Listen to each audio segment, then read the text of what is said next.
नमस्कार। मैं दिवाकर मिश्रा चक्रव्यूह के सदस्य। आज देश पर विषम परिस्थितियों से गुजर रहा है। हम क्या कर सकते? आप क्या सोच रहे हैं? क्या सोचना चाहिए?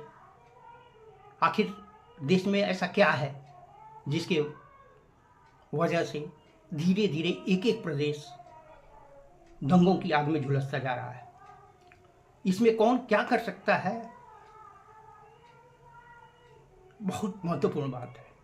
और आखिर ऐसा हो क्यों रहा है, उससे भी महत्वपूर्ण बात है। आप देखिए कि उस क्षेत्र में, भारत के उस भाग में, नागपुर में, जहां आरएसएस का मुख्यालय हो, जहां सर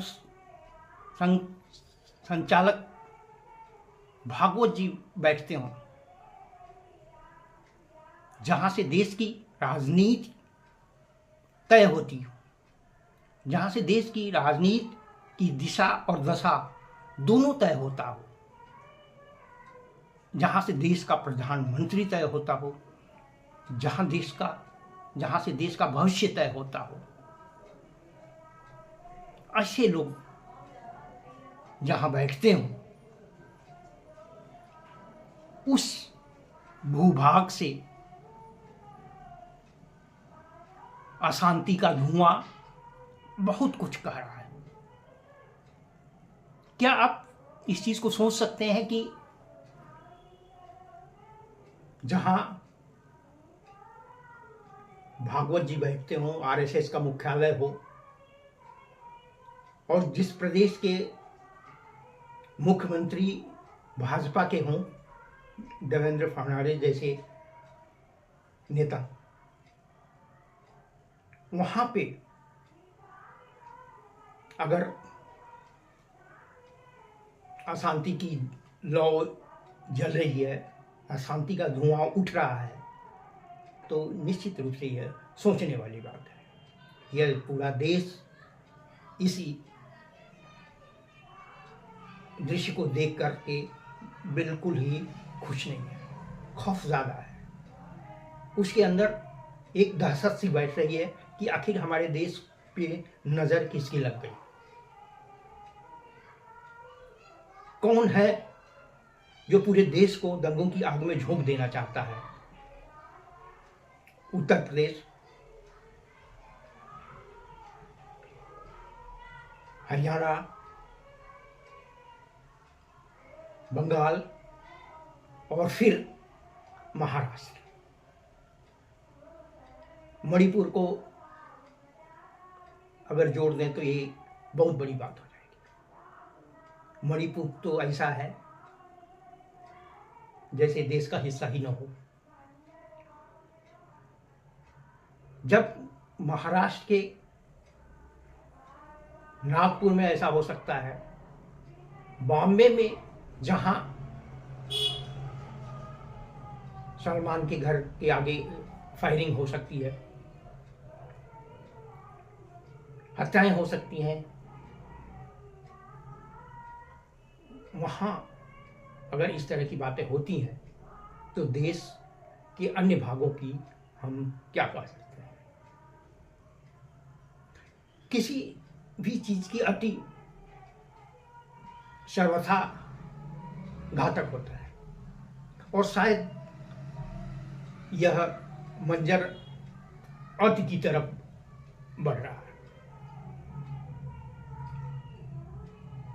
जिस तरह से राजनीतिक लोग बयानबाजी कर रहे हैं, उल्टे सीधे बोल रहे हैं,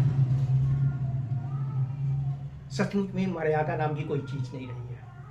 और मैं यह डंकी की चोट पे कह रहा हूं कि जो लोग आज सनातन के सबसे बड़े कट्टर नेता बन रहे हैं, सनातन के रक्षक बन रहे हैं, धर्म के रक्षक बन रहे हैं, हिंदू नेता कहलाने के लिए बेचैन हैं, उन लोगों के अंदर एक भी ऐसा गुण नहीं है जो सनातनी और हिंदू का हो। केवल राजनीतिक रोटियां सेकने के लिए इस तरह के प्रोपेगेंडे फैलाए जा रहे हैं और देश गुमराह होकर एक अलग राह पे चल पड़ा है। और यह राह कहाँ जाके खत्म होगी वो ईश्वर जाने। और प्रधानमंत्री जी की तरफ देश का 80% जनमानस बड़ी उम्मीद भरी नजरों से देख रहा है कि अब तो कुछ करो। गृह मंत्री की तरफ देख रहा है कि 10 साल के शासन के बाद भी क्या आप कभी राजधर्म निभाएंगे? ये बहुत बड़ा यक्ष प्रश्न है। मैं इन गहराइयों में नहीं जाऊंगा कि किसका क्या कर्तव्य है, क्या होना चाहिए, क्या नहीं होना चाहिए, लेकिन इस समय निश्चित तौर से प्रधानमंत्री को, गृह मंत्री को आगे आकर तत्काल प्रभाव से सबसे पहले तो अपने बड़बोले नेताओं की जुबान पे लगाम लगानी चाहिए। बहुत और बहुत खतरनाक विषैला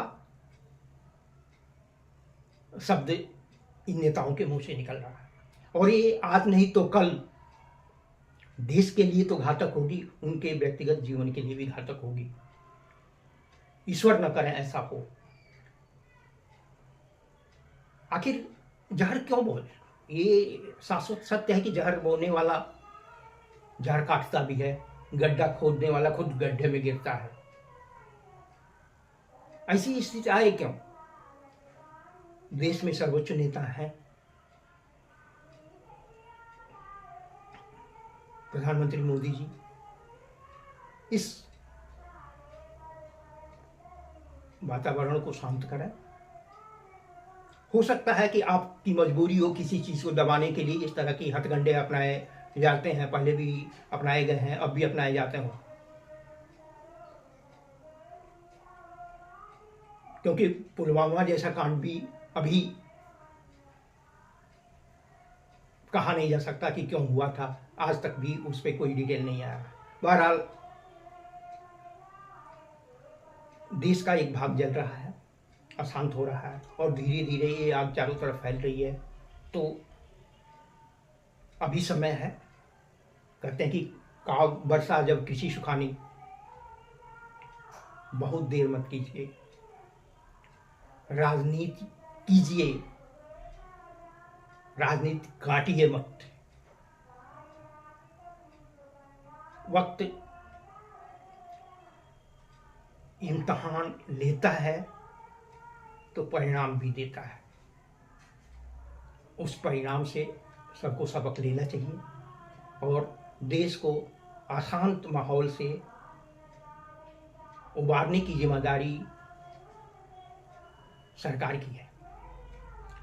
देश आज बहुत ही विषम परिस्थिति में है।